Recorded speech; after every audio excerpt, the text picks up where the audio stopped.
Bonsoir, bienvenue chez Guitare Obsession, où aujourd'hui je voulais vous présenter la pédale signature de Phil X chez Rockett. Alors Phil X ou Philix pour les amateurs de loi tout bon, on l'a tous connu il y a une quinzaine d'années, pas loin, comme démonstrateur pour le magasin Fretted Americana, où il faisait des démos complètement survoltées d'instruments vintage hors de prix, où il chantait, où il jouait comme un dieu.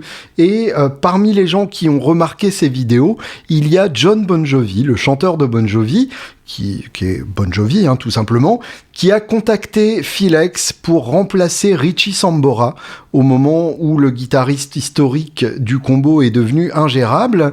Et mine de rien, ça fait maintenant 13 ans que Phil X fait partie de Bon Jovi, et il a participé à 3 albums du groupe, et on le voit bien dans le reportage sur le groupe en question que vous avez peut-être regardé comme moi en le bingeant sauvagement. Mais à côté de ça, Phil Théophilos Xenidis, d'origine grecque donc, a aussi son groupe Phil X and the Drills. Il fait aussi du travail de session pour de très nombreux artistes, notamment Rob Zombie, Avril Lavigne ou encore Tommy Lee. Et donc il est appelé à jouer dans des contextes très différents et parfois même sur du matos qu'il ne connaît pas du tout. En gros, il ramène une guitare sur son dos, une ou deux pédales, et il doit se brancher dans l'ampli qu'il va trouver sur place, qui est pas forcément toujours le Marshall modifié dont on rêverait.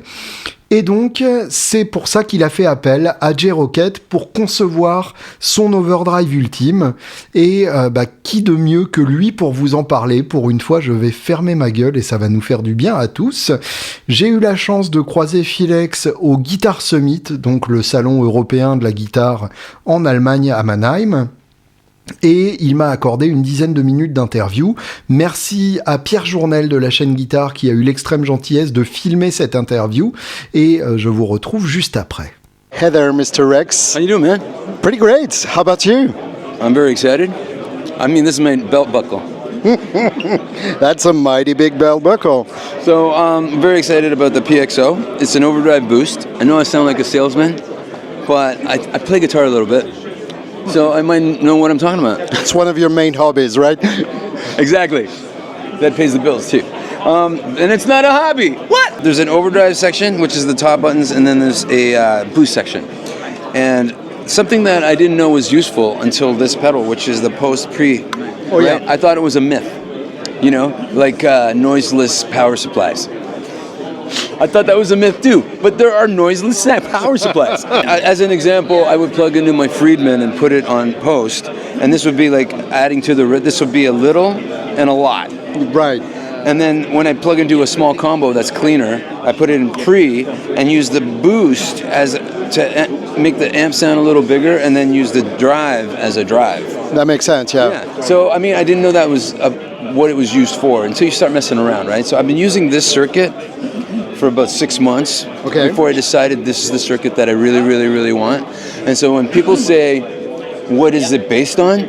So that was exactly my next question. Well, this is my exact answer.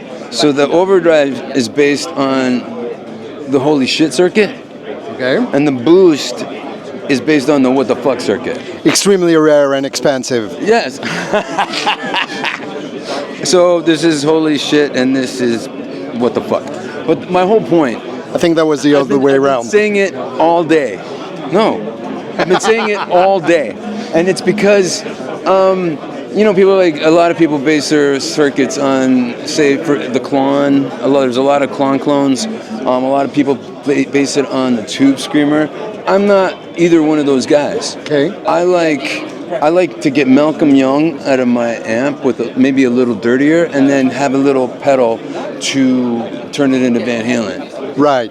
Now, every week there's a new pedal, right? So every week, oh man, I'm going to use this, I'm going to use that, I'm going to use this, I'm going to use that. Oh, have you tried the new one? So sticking with this circuit, the holy shit circuit, for like 6 months to a year, it really made me appreciate, like, as an example, This could be my rhythm, my heavier rhythm tone. Okay. And then this is a little more for the boost, right?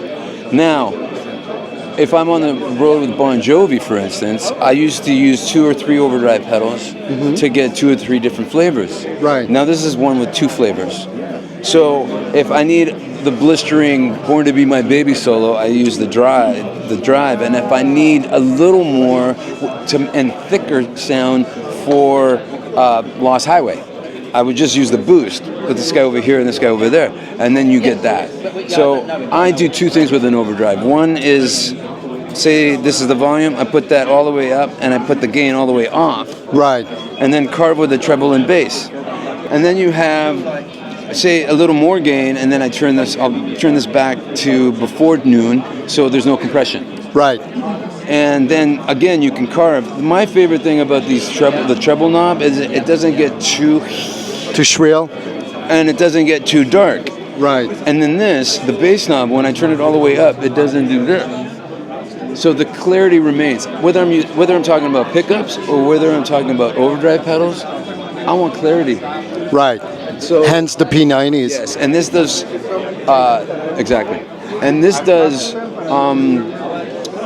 so like what's the word? You know, when sometimes you use an overdrive pedal and you don't want it to color your tone. You just want a little more. So transparency. So this does transparency, and it also does color. Say you want less top or more of a lower mid situation with the bass knob. It does everything I've always wanted. Wait a minute. It's almost like it's my pedal. It's like you should put your signature on it or something. I think so. I'm going to sign this fucker. Any thoughts on EQ? Because I'm big on turning down the bass on my overdrive. Yes. Any thoughts on that? I have. I mean, turn the bass down. No, yeah. I mean, whether you're using a big stack or a small combo, does it make any difference on how your EQ will be set? Right? Right. It's great to have a bass knob to do that. Sometimes you can't dial it out. And that happened to me and that's when I realized, I just jumped to another sentence. That's when I realized that even with Bon Jovi, when everything's in-ears, like my cabinets are in ISO boxes under the stage and I'm listening in in-ears, I found some overdrives worked when you're standing in front of the amp, but didn't work with in-ears. Right. And vice versa. So in this situation, I found with in-ears, I needed to have treble and bass as opposed to just a tone control, because it would get bassy out of control, so I would just turn it down. And there's a lot of pedals that do that. This one does it so good. And it's almost like a low mid, so sometimes you don't want to turn the bass off, but you want to try a little more boost in this frequency, and you get fucking unchained, man. It's crazy. I mean, I know I'm supposed to sound like the salesman for an amazing pedal, but I'm not just a salesman, man. Hair club for men.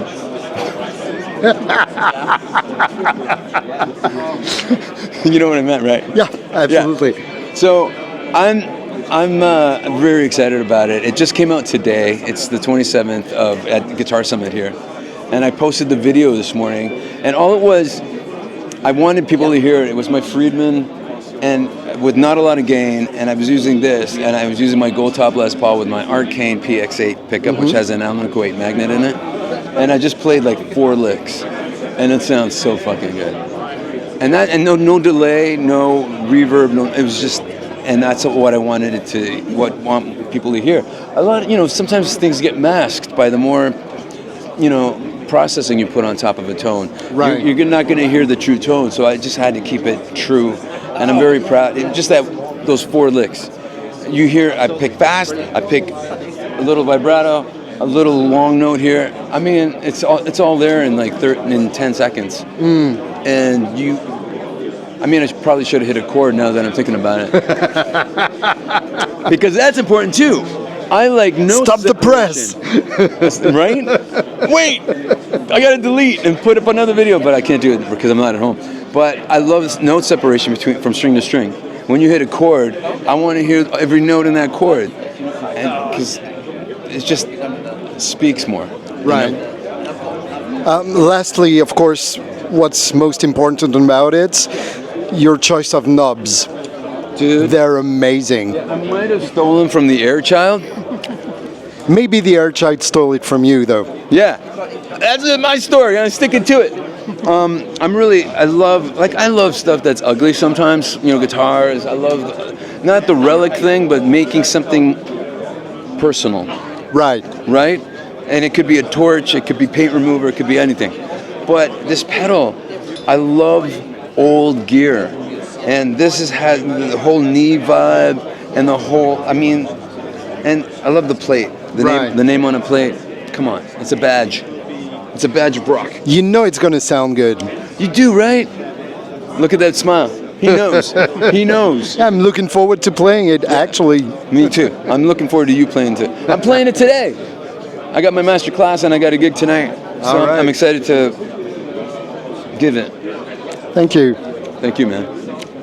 And thank you. Pour ceux qui connaissent bien ma chaîne, vous avez déjà croisé Rockett à plusieurs occasions. C'est une marque qui est notamment connue pour ses très nombreuses overdrive, que ce soit la Blue Note, la Archer, la Lenny, il y en a plein et tout aussi passionnantes les unes que les autres. Donc là, c'est assez logique qu'ils fassent effectivement une overdrive très polyvalente pour Philex, mais ce qui est encore plus intéressant, donc, c'est ce boost intégré, c'est ces deux boutons-là, en l'occurrence, donc, level et surtout tilt EQ. Donc, une EQ tilt, c'est-à-dire que si vous la mettez à 0, ça booste à mort les graves en coupant les aigus, et à l'inverse, ça coupe les graves et ça booste les aigus. Donc, en gros, vous déplacez un X, ce qui est logique pour Philex, et ça vous permet d'avoir énormément de possibilités sonores rien qu'avec un seul bouton. Un beau bouton d'ailleurs, le choix des boutons, moi ça me bouleverse complètement. Et là où évidemment ça multiplie les possibilités, c'est que vous pouvez le mettre en pré ou en post par rapport au drive et vous retrouvez avec un nombre de possibilités sonores absolument dantesques. Et bien sûr, le tout sonne parce que sinon ça n'aurait aucun sens.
Voilà, comme vous avez pu le constater, la PXO de Rockett est un véritable couteau suisse sonore, enfin un couteau gréco-canadien californien, puisque Philex est né au Canada d'origine grecque et que Rockett, c'est une marque californienne.